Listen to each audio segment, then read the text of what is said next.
Blog Talk Radio.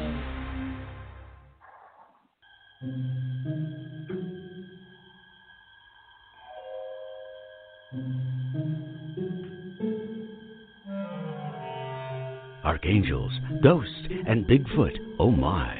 It's just another night for Supernatural Girls. Real stories, real answers to life's biggest supernatural mysteries. And now for another exciting interview with paranormal experts from this world and others. Here's your host, paranormal researcher Patricia Baker, on the one, the only Supernatural Girls.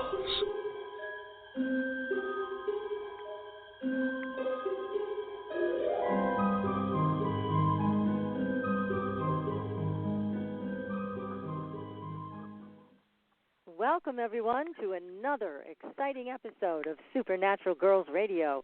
I'm your host, Patricia Baker, and I am here with my great co-hosts, Patricia Kirkman, PK, and George Lugo, famous psychic medium, and Miss PK is a numerologist, and we have, all three of us actually, been talking about these fast radio bursts that have been reported in the news. And PK, you've looked at the numbers. George, you've focused your abilities on what's going on. Are they trying to send us a message? We're going to start there. So, PK, what do the numbers say about this? Well, predominantly the numbers revolve around the number 7, which is about secretive situations and information being made known. And it doesn't matter where I try to look at it, it ends up showing that the 7s are predominant throughout. Looking at the number, what I'm looking at, the FRB, and then the numbers that follow, it becomes a 7 or a 9. Majority are 7s, which, as I say, revolves around secrets. The bursts every 4 days, a 12-day lapse in between, ends up being another 7. So everything is about 7. It's all about, it's like drawing, 7 is information as well as secrets. So all types of information is being shown to us. The hard part is for us getting to figure out exactly what the secret is. And that's what a lot of people are working on or working towards. The discovery of this was in 2007, which was a 9-year, ending old issues from the past. So the doors are opening up in many different directions, but it keeps revolving back around the numbers 7 and 9 predominantly. So I find it very interesting to find that the secrets, that certainly it's what's taking place, and then the time frequency between the flash and the stop is, again, we've got that 7 pattern. Very interesting to see how this works out. So 7 is a number of secrets. It's a number of information. Is it also a number of the spirit? Yeah, it's spirituality. So spirituality. Definitely. Okay. Yeah, it's spiritual secrets, that's for sure, and all things being made known. 7 deals with the study of learning. And all things that pull all of this together comes out of the 7 that when we're looking at the galaxy SDSS and the numbers that follow, again, we're looking at a 7. And the numbers that follow break down at 4 in the interim and a 7 at the end. 4 deals with the details, work-related issues. When we bring them together again, we end up with our 7s again. That's so it's interesting. Quite interesting to find out that the pattern that they're trying to show us deals with the fact of we need to learn what they're looking at or how they're seeing it. Right now, we can't put a pin in this dial right now. It's coming from so many different directions, but regardless of which way we go, it still goes back to information being made known and the idea of things that deal with the spiritual side. Too much of it keeps going back to, as I say, it goes back to spirituality. Numbers to be learned, also the teaching. It repeats every 16 days. That's a 7. It's about information is being made known. We just don't know how to break it down yet. That's fascinating. Well, great work, PK. Thank you for taking a look at that. And George, what did you sense from this?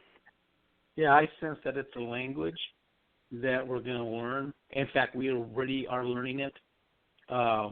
I have a few people that I know that work with this kind of stuff, and they're sending this signal. It's like an alphabet. It's also like a blueprint of things that we are uncovering now. So we're not too much in the dark. There's certain agencies that are studying this and writing this all down, and we're learning about what's going to happen in the future with these intelligent beings that are sending us this repeated signal over and over and over. It's going to change. You're going to see a change in the signal. I'd give it another probably, well, I don't know, I think it's changing already, but I think in another year you're going to see a really big difference in the change of that signal, and we'll get it. We'll decipher it and use it to bridge this gap that we have right now. But right now it's all about, all these UFOs that are showing up and all the, kind of breaking us in, so to speak. But the signal is going to reveal everything. And wow. 2.5 2.5 years is what I'm getting. Something like that, Yeah, and information is going to be made known, more information this coming year. And right, then absolutely. it will be pushed out, and then within 2 years of that, we will get the answers we need, or shall we say the index of what they're going to be teaching us. Absolutely, yep. Yeah, and some of our, I hate to say too much because I don't want to get myself in trouble, but the astronauts are learning this language. Some of our astronauts are learning this whole new way of communicating, and you're going to see that come out too. It's being done already, but you're going to see a lot more of it once they get people comfortable with it. That's going to take some time. Anyway, that's pretty much it. Wow, that's pretty simple, great, George. actually. Well, you guys are pretty on the leading edge, I'd have to say, because that's really great information. Both of you did a great job. Thank you for taking a look at that and coming up with this. It makes sense to me, and I do agree with both of you. I think that things are going to be coming out. So that's terrific. Well, I want to suggest to everybody, if you want a numerology reading for yourself, a friend or a loved one, you should go to patriciakirkman.com, or you can find PK on our website, supernaturalgirls.com, and you can set that up with PK. And for George, you can find George for a psychic mediumship reading at crystalgatereadings.com. Again, that is crystalgatereadings.com. And if you want to talk to me, I am to be found at supernaturalgirls.com. Also, you can send me an email if you'd like a soul realignment reading, if you would like dream analysis, or just plain life coaching. So be sure to reach out to all of us. We've got some great tools to offer you and some beautiful candles on sale made by Katrina Raspel, the Bruja from California, and they are some kind of powerful. So take a look at those, and any questions for any of us, feel free to reach out anytime. We'd love to hear from you. And tonight we have a great guest. We're so honored to have him with us, and what a book he has written called Unconventional Aerial Phenomena in the Hudson and Wallkill River Valley of New York. His name is Bruce Cornet, and he received his bachelor's degree in 1970 in biology from the University of Connecticut, a master's degree in 72 in paleobotany from that same university, and graduated from Penn State with a Ph.D. in geology and palynology, if I'm pronouncing that right, the study of fossil spores and pollens used to age-date rocks. Between 1988 and 93, he held a research position at Lamont-Doherty Earth Observatory, part of Columbia University, and was the wellsite geologist for the Newark Basin Coring Project in New Jersey. Now, he has provided detailed analyses of those cores with Olsen and Kent and documented a 28 million year period of Earth's climate, which was forced by the precession of the equinox, enabling precision dating down to the nearest 10,000 years, something that has never before been possible. Now, there are so many things interesting about Bruce Cornet, and we're going to find out more. However, he's talking to us tonight about the UFOs. I'll tell this again. It's highly documented in this book that you have to get. It's just so fascinating. We're also going to be talking about one of our favorite subjects, portals. So let's bring him on the show. Bruce, Welcome to the show. Well, thank you for having me on your show, Patricia. Thank you. It's our pleasure. Yeah, it's going to be interesting. Just fire away. Ask me questions, and I'll try to give you the best answers I can. Okay. Well, you were brought into this whole phenomenon by Bud Hopkins, right? That's what piqued your interest? Well, his book, Intruders, that's what got me started on this. I saw the miniseries on television, and as a scientist, I was surprised that this subject got primetime television time. And I went to the bookstore to get a copy of his book with Dr. John Mack, and the book manager suggested that I also purchase another book called Silent Invasion by Ellen Crystal.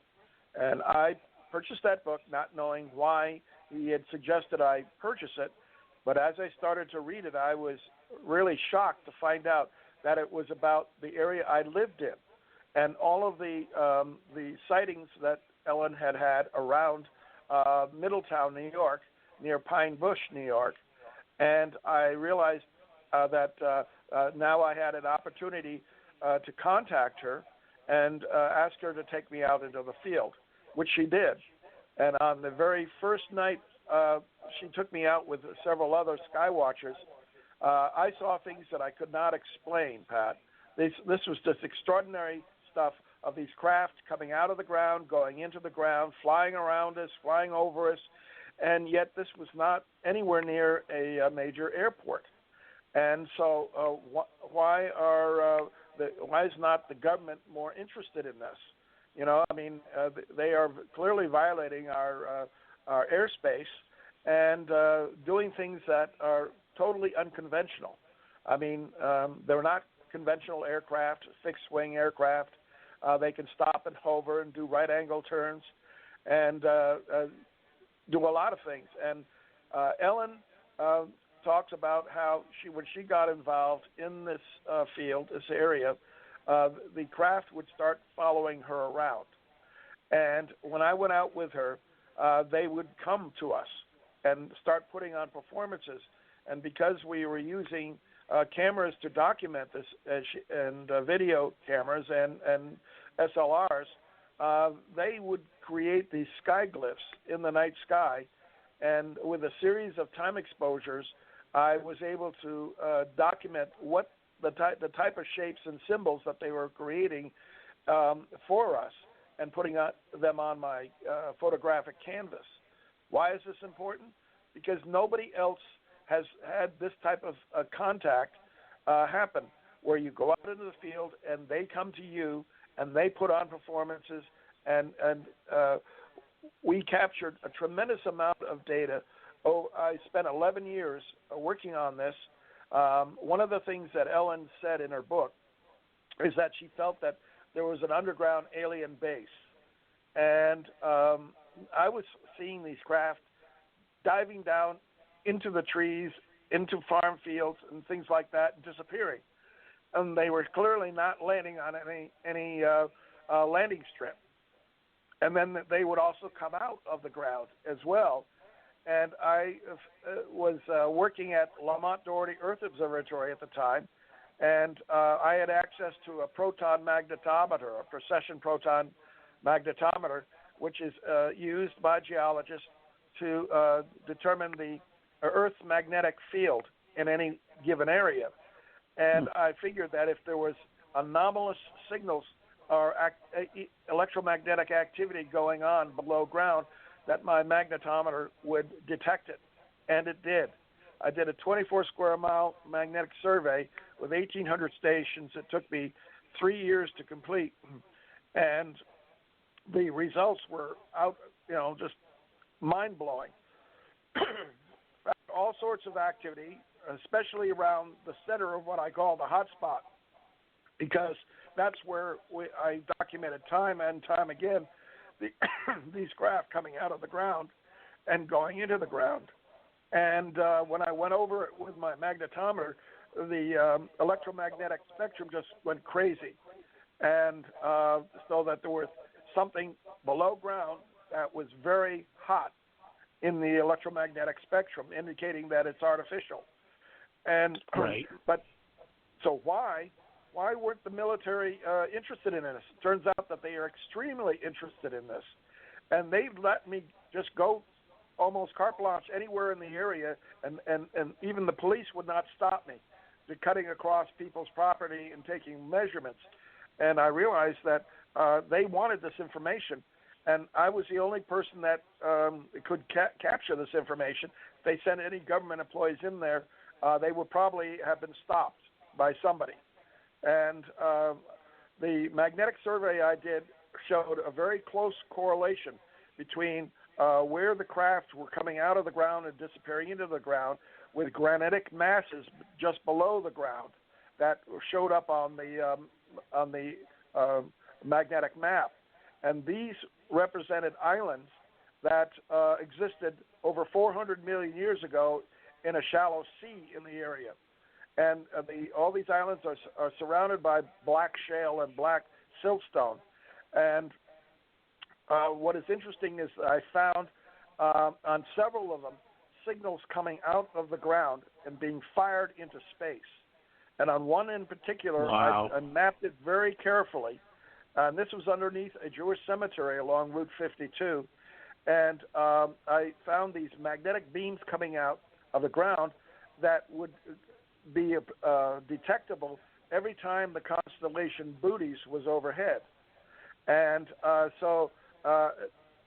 not suspecting that there was some sort of an artificial electromagnetic device below ground, I began suspecting that what I was dealing with was a huge alien probe that had landed on Earth on this island 400 million years ago.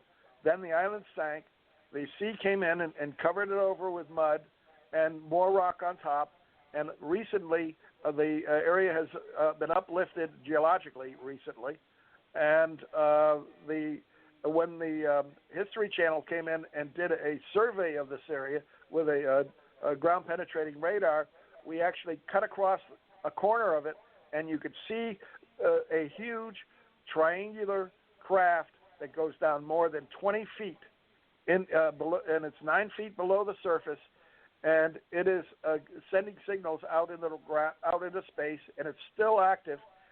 Geiger counter shows that it's nuclear powered, and it's been on Earth for that long. So wow. ET has That's known amazing. about Earth for virtually all for the entire time that complex life has been on Earth. ET has known about us. Amazing. This is incredible. Yeah, it's incredible, Bruce. And again, the amount of time you've spent researching this and reporting on your findings is just spectacular. And you've provided such a wealth of information in your book. Again, the name of it is Unconventional Aerial Phenomena in the Hudson and Wallkill River Valley of New York. Go get the book, guys. You just won't believe the amount of information that's here, that's scientifically backed up.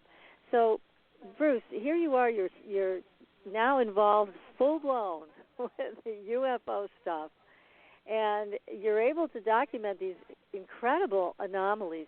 What's the connection between these magnetic anomalies and UFOs? Well, basically, that they have use electromagnetic devices below ground, and their ships are electromagnetic and anti-gravity. And the one thing I discovered when I documented all of this is that many of them that are angular in shape, they come in the form of triangles and diamond shapes, or even sometimes cigar shapes, that they are all trying to mimic conventional aircraft in navigation lights at night and with the sounds. Because we have the Stewart Air Force and Army Base just across the valley, and you have all of these military flights coming in and out, and that's also an international airport, and we have commercial flights coming in and out, and we have an Orange County Airport nearby, and you have small private planes flying over the area, and you have the whole valley populated by many little towns all across Wallkill River Valley, from Pine Bush to Walden to Wallkill to Montgomery to Middletown, etc. And the activity of these craft is quite significant. I mean, they're coming out at night. They're mostly stealth black. Some of them are white, perfectly white, and some of them mimic our conventional aircraft, fixed-wing aircraft. So they try to blend in with the commercial and military aircraft by using strobes on them that are positioned in such a way to mimic the navigation lights and the headlights of commercial aircraft. And I've discovered that quite early on, and Ellen Crystal believed that also. She reports that in her book, that she's seen things that look like a 747 landing in a farm field. And of course, that couldn't be one of ours, because 747s don't land in farm fields. And right. And one of the things I discovered is that every time they would put on a performance, they would light up their paired headlights, get our attention, and then they would climb up from behind tree rows in a distant field, and they would arc over us and then dive behind us into the forest or fields behind us. And this happened again and again, and I show many of those the time exposures that I captured of those performances. And when they would fly over us, they would produce sounds that, to the human ear, sounded like a turbofan jet engine. But there was something very wrong about the sound. And through spectrographic analysis, I was able to determine that they were artificial and that they reversed the normal physics of Doppler. So do you know what Doppler is? Yes. And so as a conventional aircraft approaches you, the frequency of the sound of the jet engines increases. And then as the jet moves away or airplane moves away, the sound frequency decreases. Invariably, all of these craft, when they came at us and flew over us, the frequency of the sound decreased until it was the lowest frequency when it was right over us. And then as they flew away, it increased. Not only that, but the spectrograms showed no white noise. All jet engines and turbofan engines produce white noise, and there was none in these spectrograms. And the sounds were divided into 10 to 12 individual frequencies that paralleled one another, and I realized that this sound was being made by what we would call a electronic synthesizer, a music synthesizer, and so it was clearly artificial. But Dr. Jacques Sarfati out in California has been doing a lot of theorizing on the nature of the metaphysical hulls of these craft based on information that has been released by the government.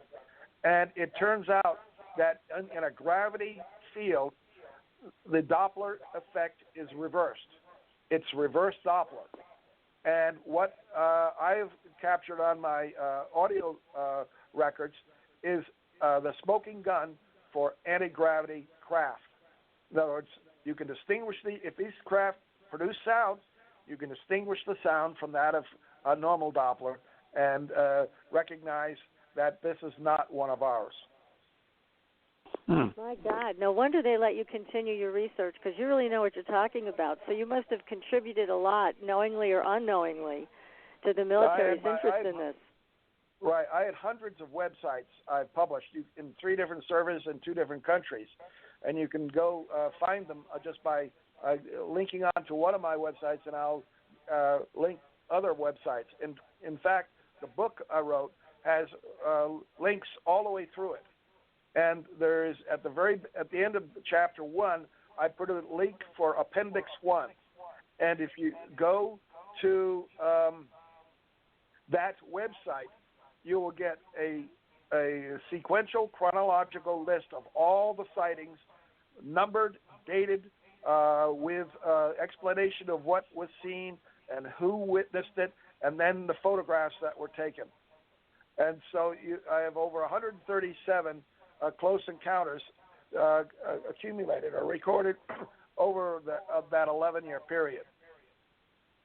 Phenomenal. And, so there are all types of craft that would come out of the ground. Now we're hearing from the To the Stars Academy and from the Navy about these Tic Tac craft that look like a cylinder, and those were there too in Pine Bush as well. We saw them putting on all sorts of performances. So this is, and the fascinating thing is that I had a tracking mechanism on my web pages back in the late 90s, and I found many government agencies downloading my web pages constantly. Wow. No surprise there, right? No surprise, right. And they get it for my free, right? Right. They sure did. They should have paid you for everything you did. But my goodness, you have such a wealth of knowledge, and again, all backed up by research in science.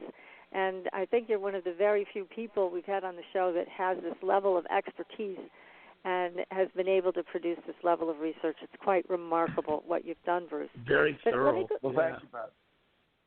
Let me go back to And what you can talked about. For those who don't want to spend the $25 to get a paper copy of my book, they can buy a Kindle electronic version and read it online.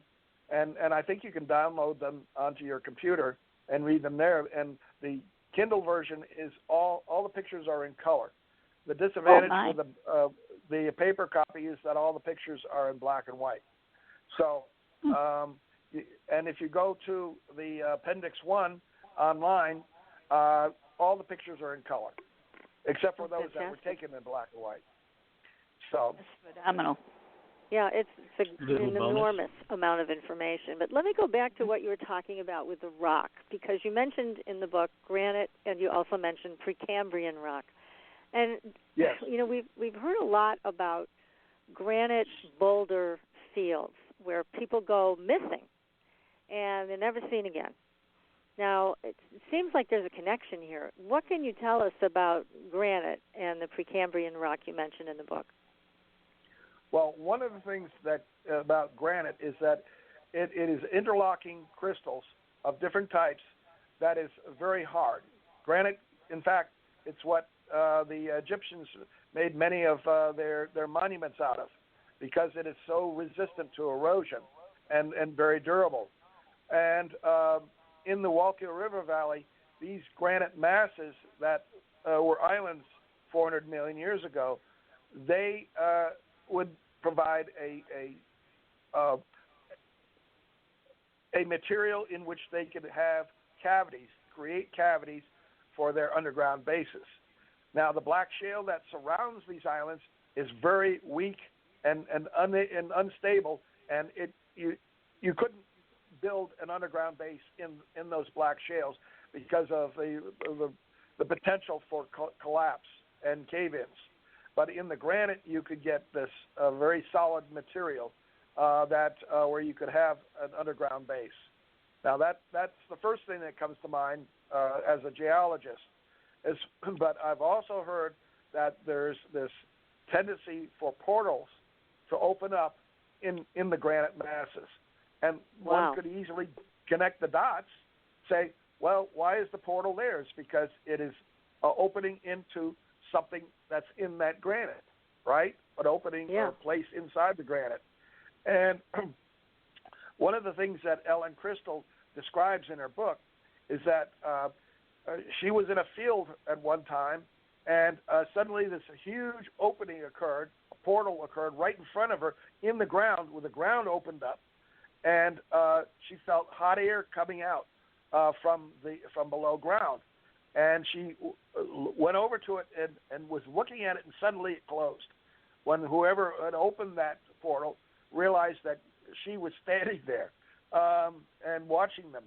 And, I mean, when I first went out and started my magnetic survey, I had this computer in a box hanging from my chest with all the controls and LEDs to display on top.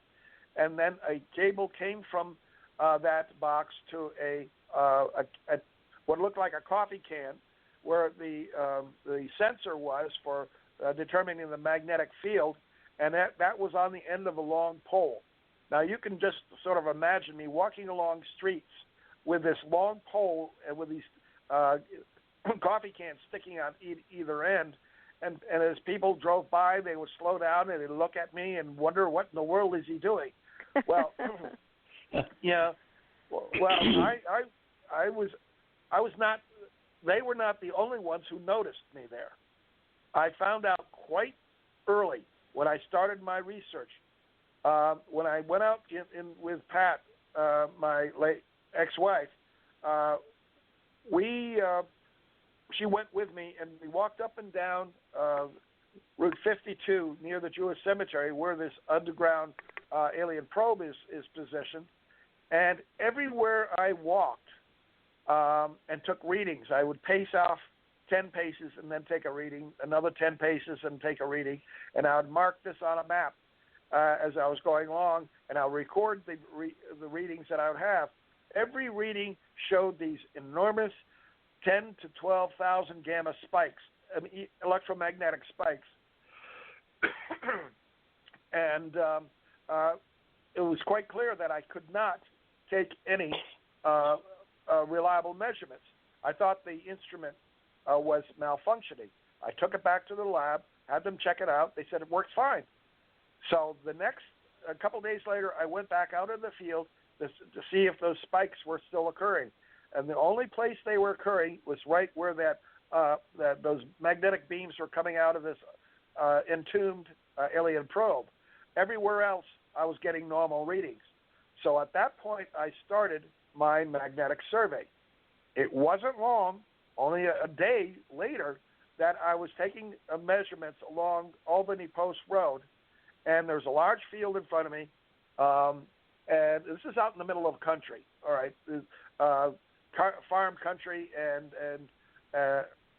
there's, the towns are small hamlets embedded within this farming area, and there was a private house nearby, and I started to take several readings with the magnetometer, and what I would do is I would take 5 readings and to get an average, because the magnetic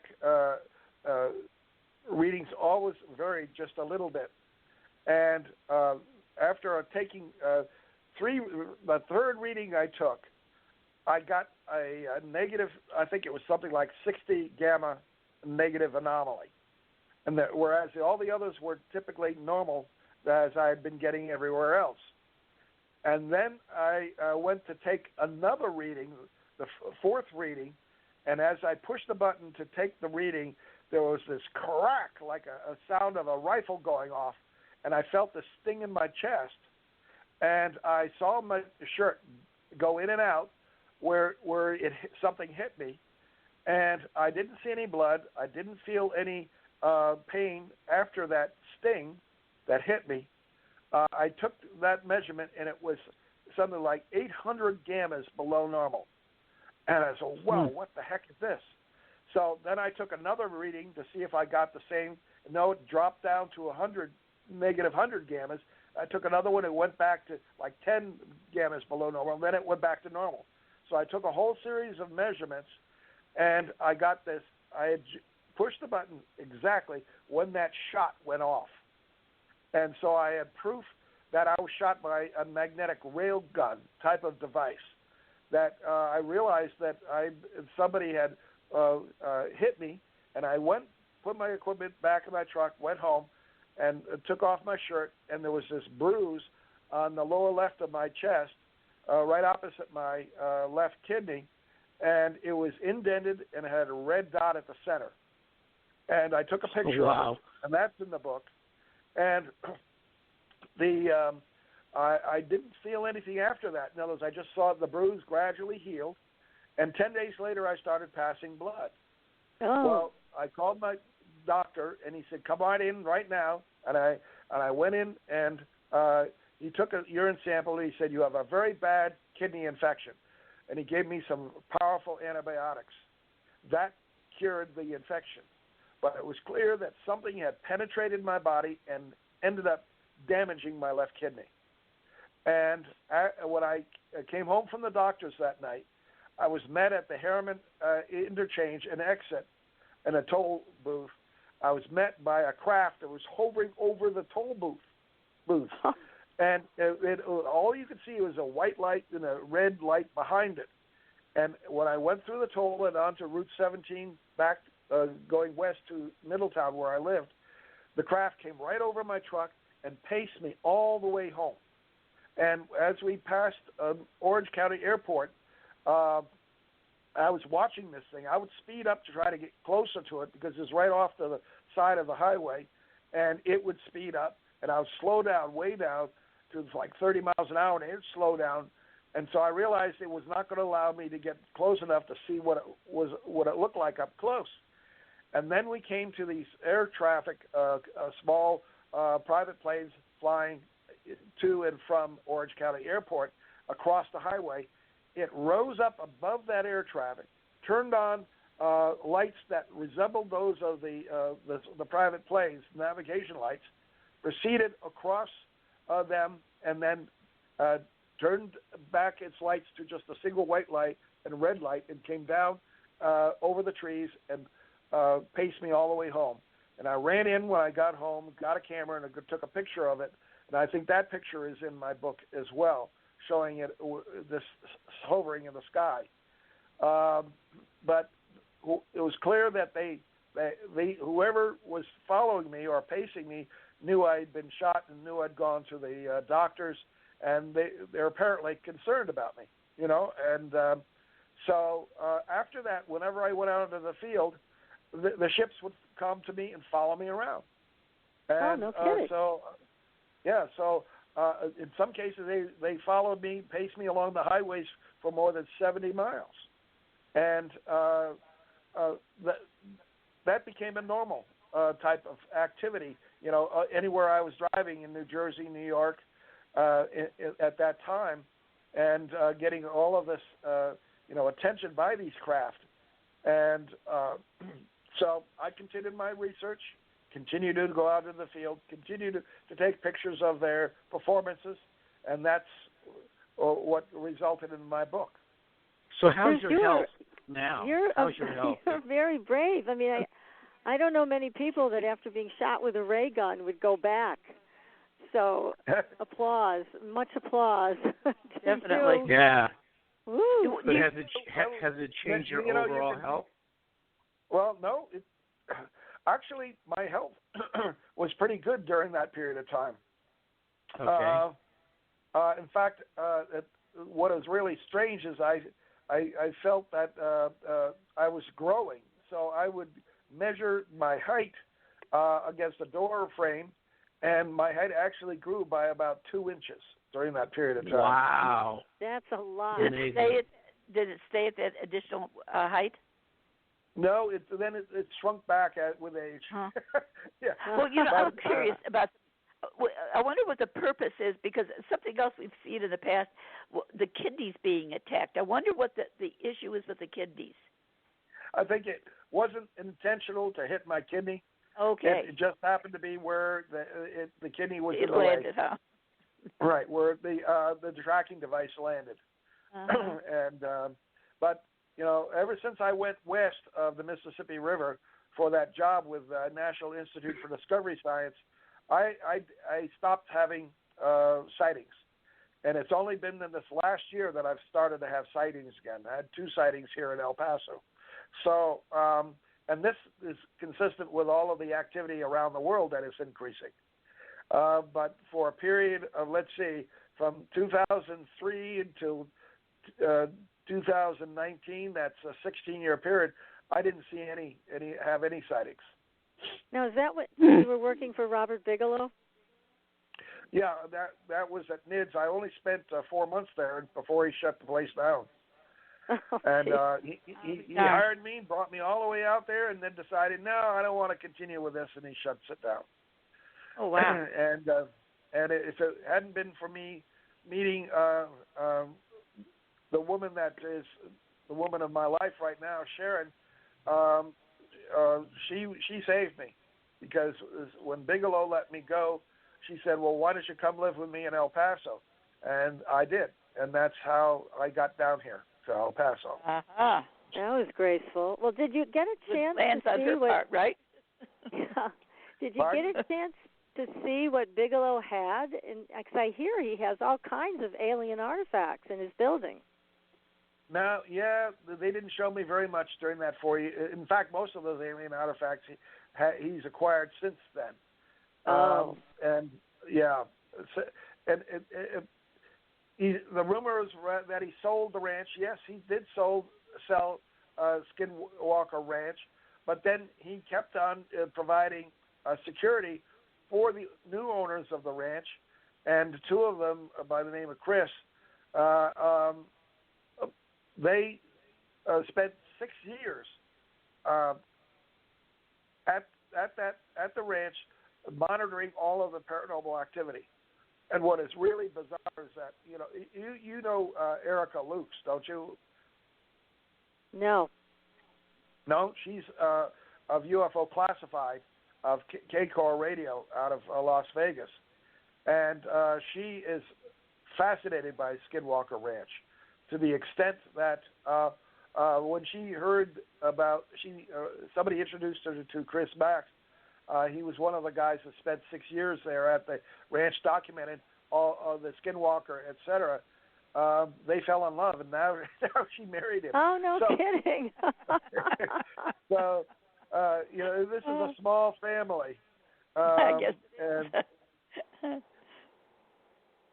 But that's amazing. Well, yeah, that's another mystery, Skinwalker. But again, can I just ask you a question again about rocks, because this is something you're so expert at. You mentioned Precambrian. There's a reason I'm asking about that too. What are the qualities of that? Does that have anything to do with these geomagnetic fields? Because that's a very old rock also. No. Precambrian is before the Cambrian, okay? And Cambrian is the first period within the Phanerozoic, which is when complex multicellular life becomes fossilized. And you can see it very clearly. It's the Phanerozoic means to see life as fossils. And before the Cambrian, their fossils are very, very rare. Mostly they're algae fossils and they're jellyfish fossils. And no complex organisms until the Cambrian. They call it the Cambrian explosion, about 550 million years ago. And Precambrian just means that it's before complex life evolved on this planet. And but the rocks that I've been studying there in the Wallkill River Valley are much, much older. Okay, they're billions of years older. And they contain all sorts of exotic elements, rare earths. And there's a mine area around Franklin, New Jersey, at the border with New York, that was active for decades. And they mined all the way down through this one granitic mass where they're finding all of these exotic minerals. And you can they turn it into a museum, and you can see all the kinds of minerals that they pulled out of it. I mean, it's just like everything in the periodic table, okay? And these granitic masses formed very early in the Earth's history when separation and differentiation of mineral aggregates had not yet occurred. It's like all of the stardust that came together to form our planet was just joined together helter-skelter, and that's why these granitic masses are so rich in unique minerals that are only found in those locations in the valley. That's fascinating to me. It is. And it's probably why the alien probes landed on those islands, and they were extracting these minerals, these elements. Oh, okay. So they were the early mining probes because at the time they landed about 420 million years ago, only the simplest of marine life existed. Fish had only just started to evolve at that point, but you had trilobites, you had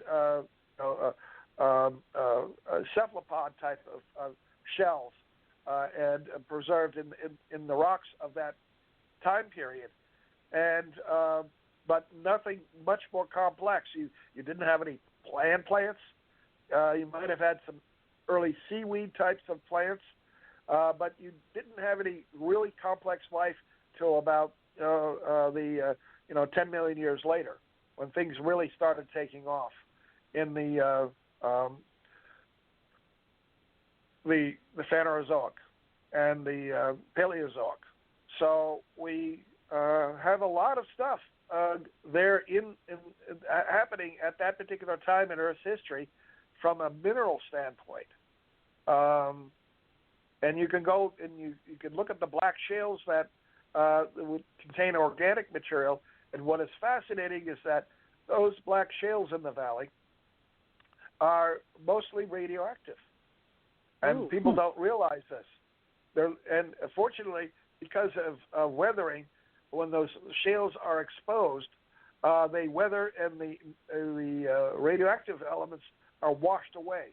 So people can build their homes on it. But you've heard of radon and things like that. Yeah. These rocks are full of those types of radioactive elements. And, people, if you don't know about it, then it's not going to hurt you, right? Yeah. Oh my goodness! So we're going to take a very short commercial break and come back and go ahead with this incredible conversation with our guest tonight, Bruce Cornet. He is the author of an incredible book. We highly recommend it to our audience, Unconventional Aerial Phenomena in the Hudson and Wallkill River Valley of New York. Now stay tuned, everybody. You are listening to Supernatural Girls Radio, and we will be right back.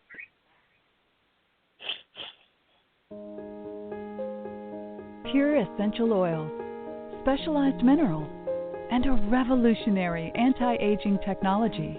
Astridian combines the best of all scientifically proven ingredients in easy-to-use creams, lotions, and concentrated serums. Astridian's advanced line of products take your skin to a new level of being healthy and beautiful. We offer a variety of collections that address all your skin concerns. The Essential Anti-Aging Series treats and moisturizes your skin for a long-lasting, younger look.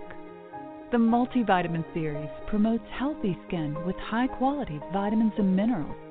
The Sports Series restores skin from cellular damage and stress. Astridian also offers a revitalizing solution for hair and a professional series for doctors and medical spas. Visit astridian.love today and begin your new journey to healthy, beautiful, youthful skin. Astridian, beyond your expectations. There are a lot of psychics out there. How do you decide which one is right for you? You look for someone who empowers you, who's practical and spiritually connected, who says, here are your opportunities, here are your challenges, and here's a way to deal with them, and then gives you your own toolbox to make your life everything you want it to be. Hi, I'm Corby Mitleid, and that's how I work with you. As a certified professional tarot reader, I've helped thousands of people for over 40 years through my toolbox. Cards, past life retrieval, numerology, spirit guide conferences, and mediumship. Whether it's career, relationships, finances, or your spiritual road, together we can replace your confusion with clarity. And you'll probably find a little laughter along the way. Visit me at CorbyMitleid.com to find out how to cross your bridge from fear to fearlessness and fly. And tell me you found me at Supernatural Girls for a special gift with your reading. Corby Mitleid, the practical psychic for catching your tomorrows today. Find me at CorbyMitleid.com. That's CorbyMitleid.com. Your property tax bill. Have you seen it lately? It's frightening. Your property taxes are going up while your home value is going down. It's time to fight back and win. For the real truth about the property tax system, get attorney Pat Quintilian's book, Are You Getting Screwed on Your Property Taxes? How to Find Out and How to Fix It. Attorney Quintilian answers all your questions and gives you the facts you need to fight a property tax bill that is spiraling out of control. You'll also read about what happens to property owners who don't check their property records, only to find out too late they're taxed on square footage, fixtures, and even buildings that they don't own. Is this happening to you? Learn your rights. Buy attorney Pat Quintilian's book today. Are you getting screwed on your property taxes? How to find out and how to fix it. Available on Amazon.com. Are you frustrated with endless mantras, affirmations, and processes that promise to align your life with your dreams, only to find yourself years later in the same space where you began? Do you feel like you must be doing something wrong because nothing seems to be working? Don't you just wish that someone could shift your consciousness for you and your life could align with your desires without all the effort? Well, your wish is about to come true. Hi, I'm Carrie Cannon, and I have a gift that allows me to align the consciousness of others to be in harmony with their dreams. The best part is, it requires no particular effort on your part. Upon listening to a consciousness alignment, people have reported instant energy shifts, financial windfalls, soulmate connections, healed relationships, physical healings, and more. To gain access to a free trial offer for my entire Manifesting Miracles library of consciousness alignments, go to commandmiracles.com now for details. Again, that's commandmiracles.com for information about our free trial offer. That's commandmiracles.com.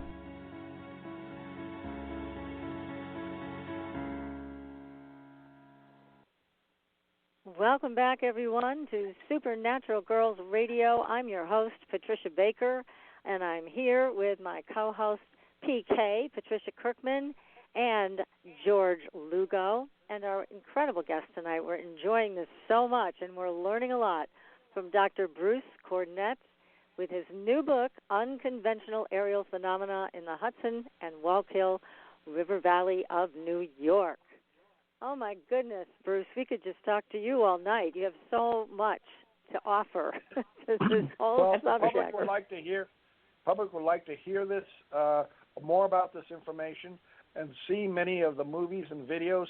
I'm giving 2 talks at the UFO Mega Conference in Laughlin, Nevada, next week. It's starting on the Saturday the 15th and going to the Sunday the 23rd of February. And there are over 36 speakers going to be there for that conference.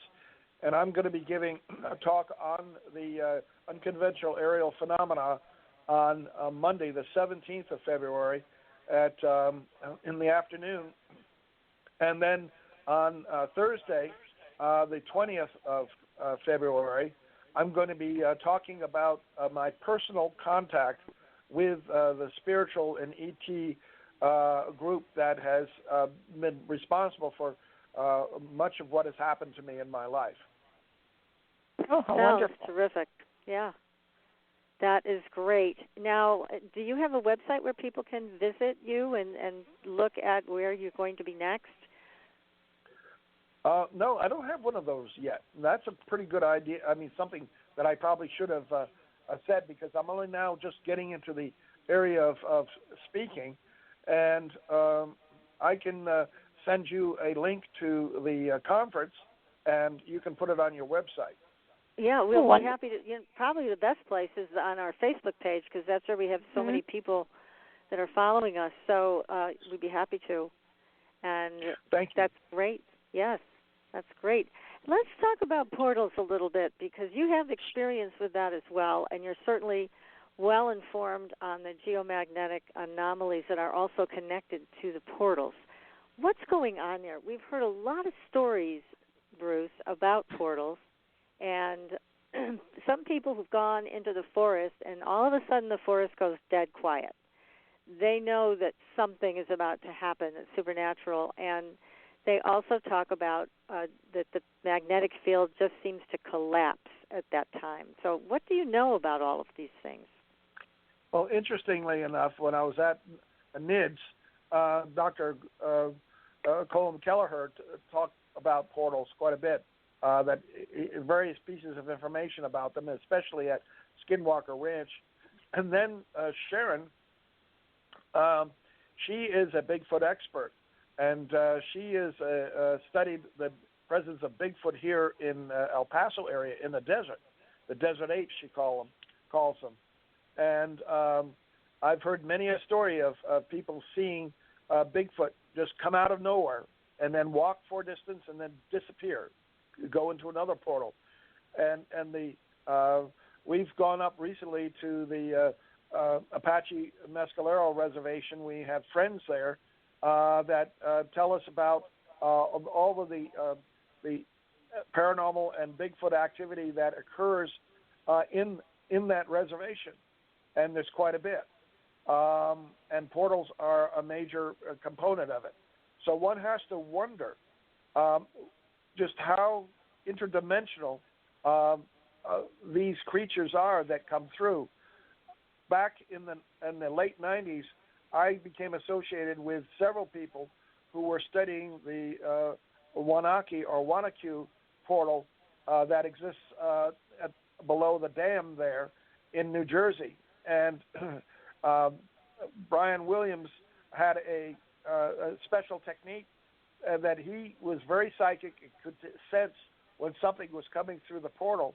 And he had a digital camera with a flash on it, and he would turn and take a picture in the black of night, and the flash would illuminate whatever creature was that was coming out of the portal. And sometimes he even caught pictures of the portal opening up and the creature coming out. And lots of orbs were associated with them, etc. And he has a YouTube presentation of the and you can go to his, just Google his name, Sargel 18, Sargel 18, and you can find him on YouTube. And he talks about shows all the pictures of these creatures that come through that portal that he studied. And I've heard stories here in El Paso where people and friends and have actually run into Bigfoot and seen Bigfoot and been chased by Bigfoot. So we even had a recent attack by Bigfoot back in late July of this last year down east of Horizon, where this young woman and her family were out sky watching, showing their son the stars at night, and Juliana had to take had to go into the bushes and relieve herself. And when she went in there, she was attacked and chased by a Bigfoot, and she got all scratched up in the bushes with the thorns, the mesquite bushes, and she was screaming and yelling. And her husband was out on the road with her son, and tried to find out what the heck was going on. And this is all being written up by Sharon in her book. She's writing a 3-volume book on Bigfoot, the different ideas and concepts of Bigfoot around the world. So they use portals, and we've heard this before, that they are experts at using portals. It's an easy entrance and a quick exit if they need it.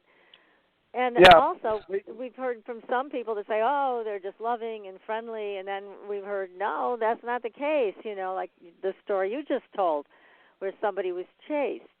And I mean, and they whatever was chasing her was tall, dark, hairy, and touched her on her back, and it bruised her on her back, and it became infected, and there was a smell of sulfur as well. Not good.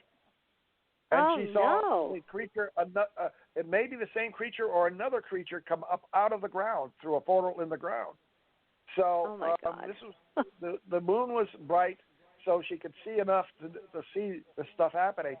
And so that's a recent encounter here in this region of Texas. Anyway, one of the most fascinating stories, and this is going to be told in Sharon's book.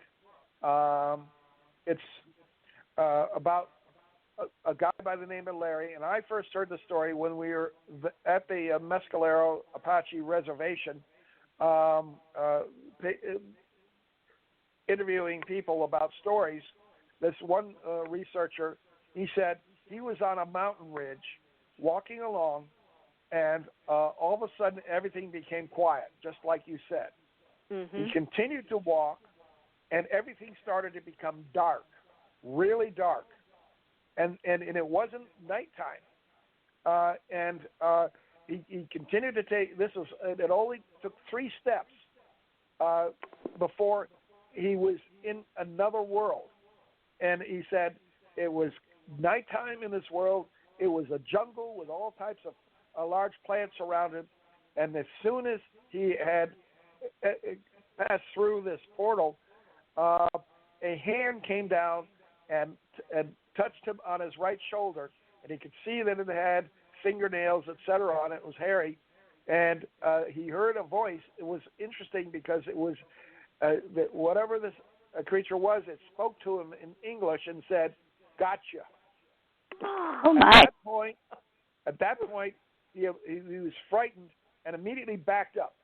And it was only about 3 or 4 steps. And they had to back up, and he was back in our world again. Oh. So he didn't see this portal coming. He couldn't see it ahead of him. The area became quiet. Everything became dark. Then suddenly he found himself in a jungle. Now, I can't imagine how terrifying that would be. I mean, that is really scary.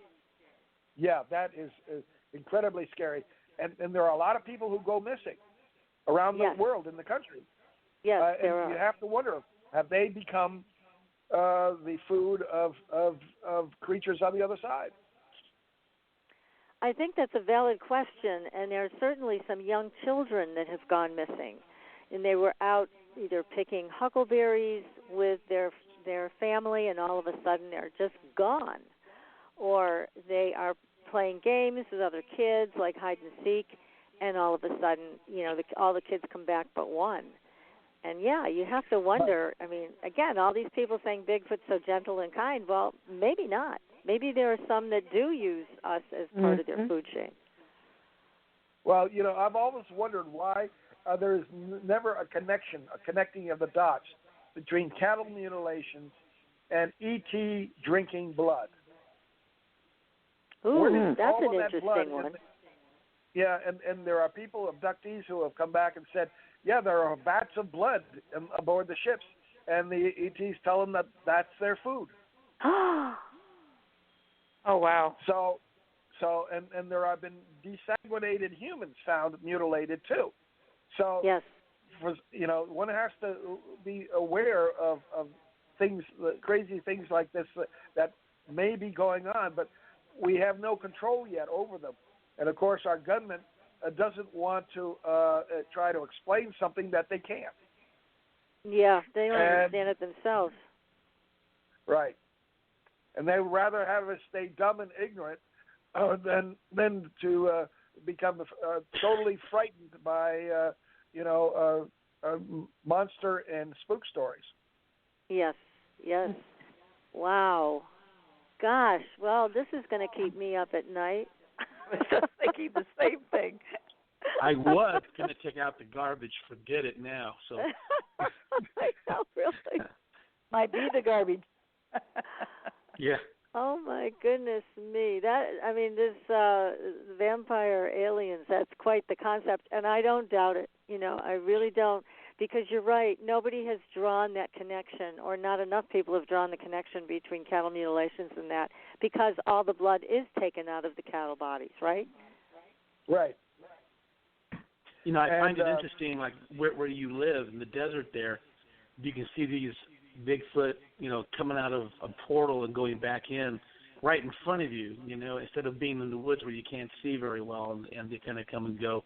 And I noticed that when people chase down these Bigfoot, they'll chase it, and then all of a sudden the tracks just end, and there's nothing beyond that. Why? Yeah.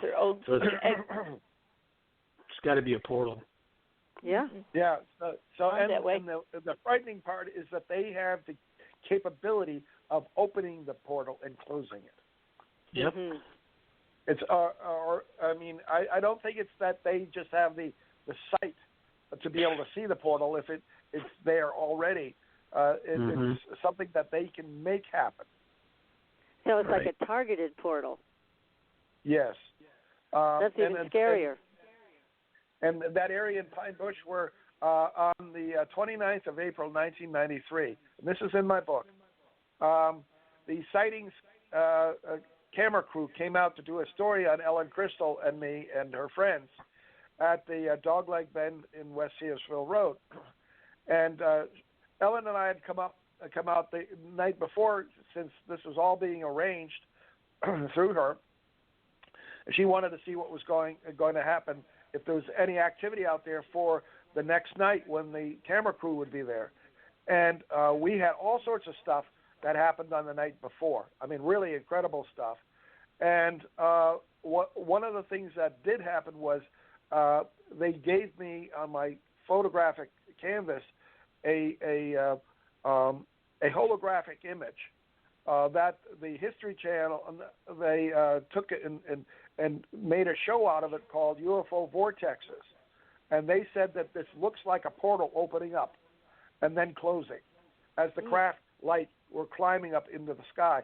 And if you go just Google Dr. Bruce Cornet on the internet, and you're going to come up with my Monmouth Internet webpage. And if you go there, you're going to see a picture of this incredible image. And I think it's more than just a portal.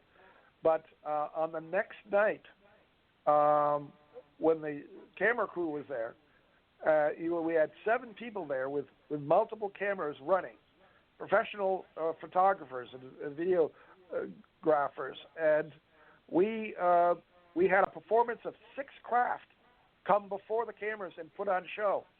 I mean, it was like Close Encounters of the Third Kind at the in that show of how they showed up on the Devil's Tower, and they came and put on this incredible show, and then apparently the government shut them down, so they only could take one image from one of the videos and show it on the TV program. It was too graphic. And yet the whole forest underneath opened up with lights and buildings and things that were in the forest that weren't really there in our world, but they showed through that night. Oh, wow. Oh, Wouldn't my God. Like the veil disappears, like a giant portal opened up. And so and what was that? Tell us more about that, Bruce. So what are we thinking this is? So you're seeing all these buildings, these tall white, what is that? Well, we flew over the area. Ellen Crystal showed me this one location on the Dogleg Bend, which is on the West Searsville Road, and to the east was this large farm field, part of the Wild Farm, appropriate name. And then there was another tree road in the distance, and then more farm fields beyond that, and a dairy farm. And there was I photographed and documented all these craft coming up out of the ground, and in other words, in photographic time exposures. And then I superimposed about a daytime image of what was there. And in my talk, I'm going to be showing this. And then finally, we flew over it in a helicopter when the Japanese came over, wanted to do a show on Ellen and me, and we were flying over the valley, and we flew over this area where all of this activity was occurring, and there was this Indian mound situated right there where the activity was concentrated. And right to the west of it was this large permanent crop circle that I didn't know what this represented until I read Dr. Susan Martinez's book, The Lost History of the Little People, in which she documents all of the mounds around the country and around the world. And she says one of the typical mounds that the First Nation Native Americans built was associated with a sweat lodge. And the sweat lodge was a large round circle with a domed structure on it, where they they built a fire on top of a mound that heated up stones, then carried them into the sweat lodge and threw water on them to create steam, to create the sweat conditions, the sauna conditions there. And what we saw in the helicopter was an ancient sweat lodge with the unki, the part where the fire is, right at the center of where the all of the UFOs come out of the ground. And so it became clear that the Native Americans, the Lenape Indians that lived in the valley thousands of years ago, were worshiping the lights that were coming out of the ground. They thought they were spirit lights, right? Yeah. They didn't know what they were, and so that they wanted to commune with the spirit lights.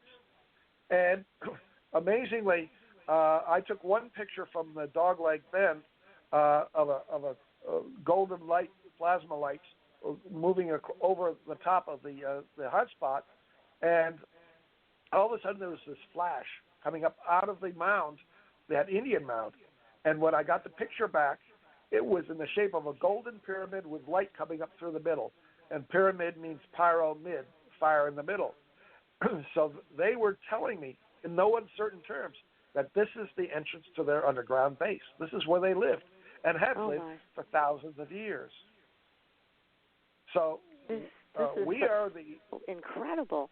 So those white buildings that all of a sudden appeared, that was another dimension? Is that what you're saying? Yes. Yes. Okay. It's a parallel dimension that became visible at that particular point. Oh, my. So much going on in that river valley. Right. We have so much yet to learn, Pat. So much. We are so ignorant of, and it's all because of the science requires that we have something that we can replicate, duplicate, test, and et cetera. And we don't have the instrumentation yet. Those who have developed various types of electromagnetic devices to detect, ghost voices and images and things like that, we're getting close to it, that we're starting to see this invisible world through instrumentation. That is very exciting to me because it'll prove that we are not alone. Yeah.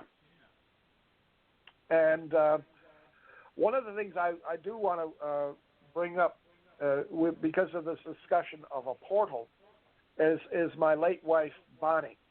And I sent you material about one of my talks about how I was on a church bus headed back from a Baptist retreat on the 23rd of March, 1981. And this male voice started talking to me. And I was sitting alone, and I looked to see who was talking to me, and nobody was talking to me. And this voice said, "Are you ready to serve God and do whatever he asks you to do?"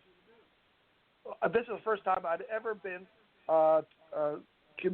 any discarnate voice had communicated with me. I thought about it for a while. I was divorced, and I said yes. And then the voice said, "There is somebody who needs help. If I bring her to you, will you help her?" And she said, the voice said, and I said yes. When will I meet her? And the voice said, before the year is out. Well, I met her on the 15th of December, 1983. She and her son moved into my house, brand new house, on the 12th of January, 1984. And I lived with her for exactly 7 years, and she died on the 12th of January, 1991.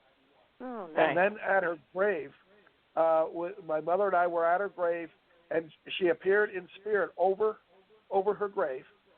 And then a second sun appeared in an overhead cloud, sent down a golden beam of light that captured a spirit. We saw it ascend in that beam of light into that second sun.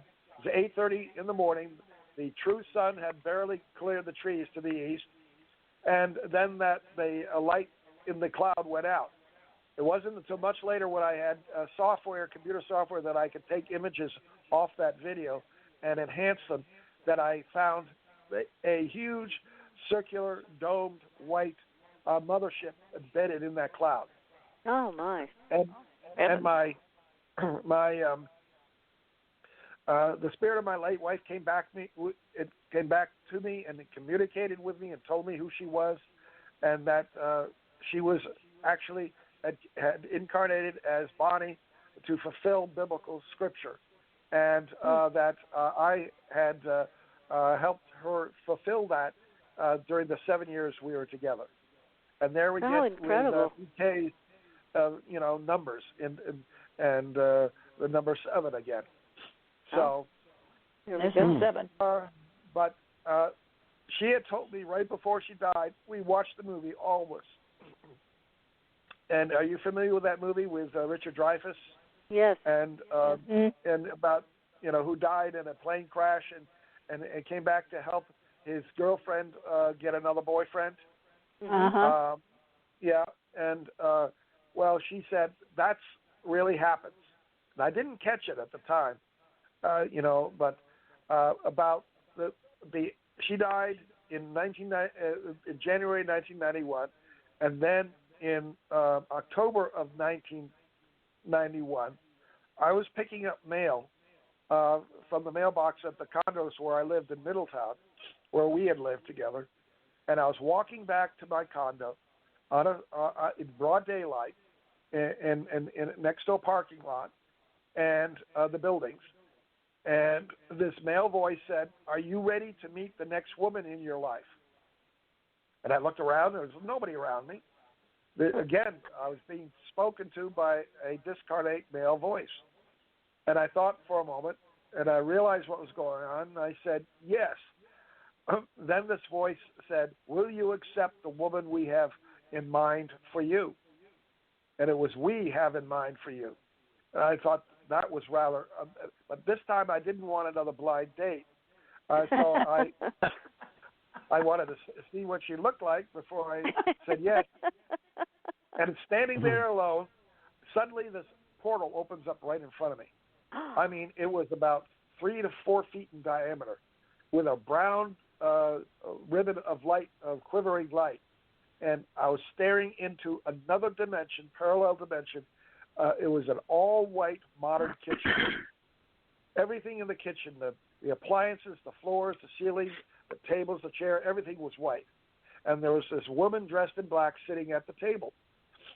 And I immediately thought, well, she's too far away to see. Suddenly I felt my spirit being pulled out of my body.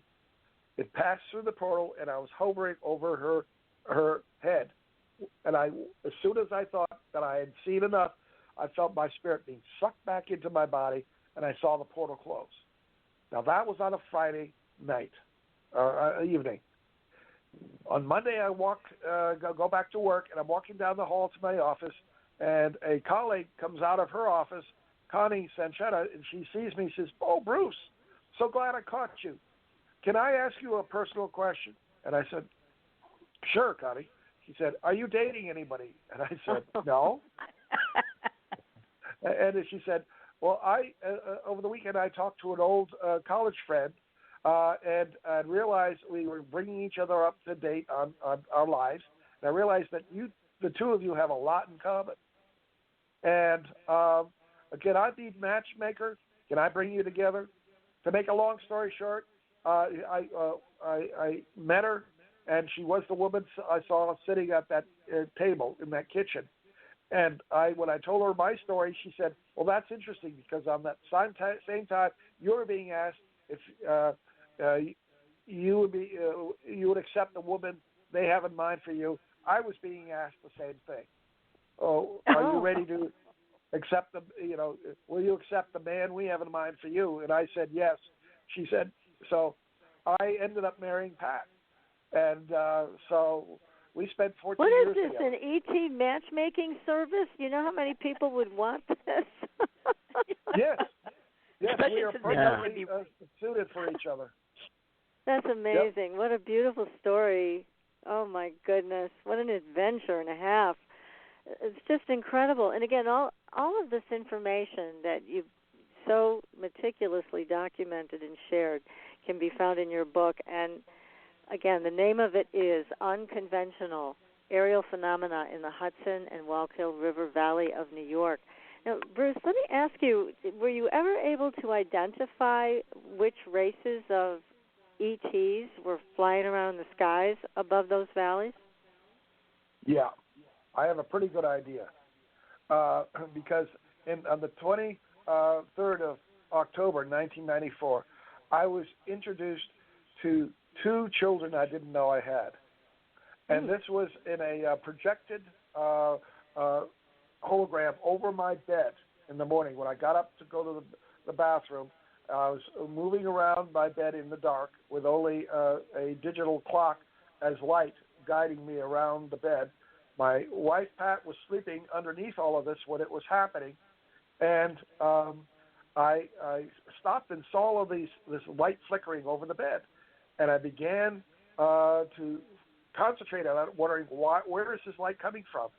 And it morphed into the image of 3 astronauts floating in space, 2 in NASA-type decompression suits, but without any labels on them, and an alien in a different type of decompression suit.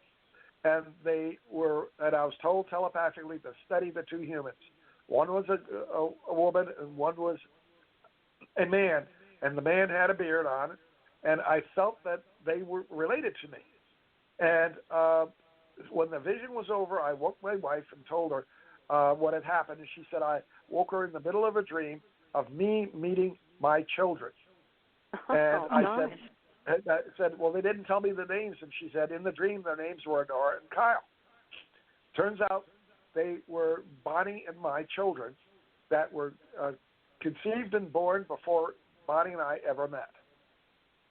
Now, how does that happen? Yeah. And Bonnie told me how at age 17 she was engaged to marry her high school sweetheart. He wanted to marry a virgin. He was very jealous, and suddenly she started developing about a year before they got married all of the symptoms of pregnancy. She had never known a man. She was only 17, and about 4 months later, she woke up. Her belly was flat, blood between her legs, her hymen broken, but no afterbirth or fetus on the bed sheets. That was the date of birth of those 2 children, and they finished their development in an alien incubator. And then I got even a bigger shock when after I met them and realized who they were. I had this thought that Honora had gone to Princeton University. Why? I thought that was for several reasons, but I told Pat I'm going to drive across the state to Princeton and look through the yearbooks. Well, I spent all day looking through them, trying to find a picture of the woman I saw in that spacesuit. And suddenly, when I got to 1992, I was flipping the pages, and there her picture was. Oh, my goodness. goodness. My God. But her name was not Honora. It was Tamara, and her birth date was 33 days earlier from that of Honora. So I made a whole bunch of copies of pictures of women, and because Pat, coming home on the bus the following Monday after this had happened, said that she started thinking I was going crazy. And because she hadn't seen this vision over the bed. And she saw this reflection of this beautiful woman in the window. She looked around in the bus to see who was looking at her. Nobody was looking at her. And then the image of Honora said, "Hi, Pat," telepathically. "I'm Honora. I'm your husband's daughter. He's not going crazy." She got home. She came running in and then hugged me and says, I met Honora. You're not going crazy. Thank God. Oh, my goodness. Wow. You know, you are so well cared for by these ETs. It's just amazing to me. They've had this long-term relationship with you. And yes. it's so friendly and kind for the most part, other than the ray gun episode. But really, you've had pretty great adventures, and there must be a reason for that. There must be a reason why you wrote this book. So again, I want to encourage people to buy it. That's what I'm going to be talking about, Pat. That's what I'm going to be talking about at the conference. Keep in mind that what I discovered, and it's taken me a long time to figure this out. It wasn't until I read chapter 12 of the Book of Revelation that I realized that chapter describes Bonnie's life perfectly, completely. She is the woman who bore the male child. And this gets into a very important religious part of my talk that, and I'm going to be telling the audience, I said, it's highly probable that all those who have wanted Jesus to return, he's already returned. He's walking among us. And he has yet just to tell us officially who he is. And this is going to really change everything when this moment happens. He recently turned 52 years old. And so he's had a lot of time to get to know us on Earth by living among us. Where do you think he is? Who is he? Where? Where is he right now? Well, I mean, I was paced by two ships right before this holographic image came over my bed. About 12 days earlier, I had gone down to Atlantic City to give a show on a public television show on my work, my UFO work. And when I was driving back home along the coast on the Garden State Parkway, two ships met me on either side. This is night time. And they telepathically talked to me. I didn't know who they were. A male was piloting the ship on the right, and a female was piloting the ship on the left. The one on the right followed me all the way back to Red Bank. And then 12 days later, I meet them, floating in space in decompression suits. And I realized that they were the pilots. And that's the reason why all of this stuff has been happening in Pine Bush, why I had all of these opportunities to take photographs of these. And one of the things that the spirit of my late wife told me after she died, she came back to me and said that she told me her spiritual name, and she told me who she had been in our ancient civilizations. And that was really scary because she said she is behind all of the scripture in all of our religions, she and her group. And so what has to wonder... So you guys are very important people in the greater design of all of this. And again, certainly your book is important, your talks are important, so we will post that link for you on our Facebook page so that people can keep track of where you're going to be and what you're going to be speaking about, because all this is important. We would love to have Sharon on the show talking more about Bigfoot. So, she would love to be on there too. Oh, we would love to have her. It's one of our favorite topics also. And let's see, what else was I going to ask you about? There's just, I mean, my head is spinning, Bruce. My head is spinning.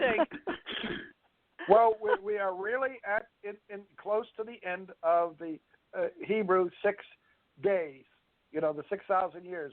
They've been counting it down, and we're within less than 100 years, probably only maybe 30 years from the time that all of this is going to go down. The experiment is going to be over, and a lot of changes are going to take place in this world. So that's exciting. If the scripture is correct that, we're going to, it's not going to be, destruction of the earth and all of that. It's going to be, 1,000 years of peace. We'll hopefully take it. That's what's going to happen. Wonderful. We will take it. Well, Bruce, thank you so much for one of the most exciting evenings on this show I think we've all ever had. Right, guys? Oh, definitely. Right. It's just tremendous. Well, I'm giving a talk, and I've already written the book that it's going to get published this year on Bonnie, and her spiritual name is Kahra, capital K, small a, capital R, small a, which means the spirit of goddess. Oh. And she was worshipped by Isis and Nephthys in Israel, and she told me that she was Nin Kursag of the Sumerians, of the Anunnaki. She was literally the mother of humanity. So she has a lot of invested interest in humans. Well, thank you again. We're running out of time, Bruce, unfortunately, and we're going to have to say goodnight to our audience and goodnight to you, and thank you again for everything. We'll be back next week, everybody, with another great show. So be sure to check our Facebook page tomorrow, and Bruce, thanks so much. Thank you, PK. Okay. Thank you, Bruce. George. And everybody. Good night. Thank you for everything. It was a wonderful show. We'll see you on the next show, and we'll see you on the Blue Highway. Don't forget that. So, good night, everyone. Good night. Good night. Good night. Good night. Thanks for listening. Tune in next week for another radio adventure with Supernatural.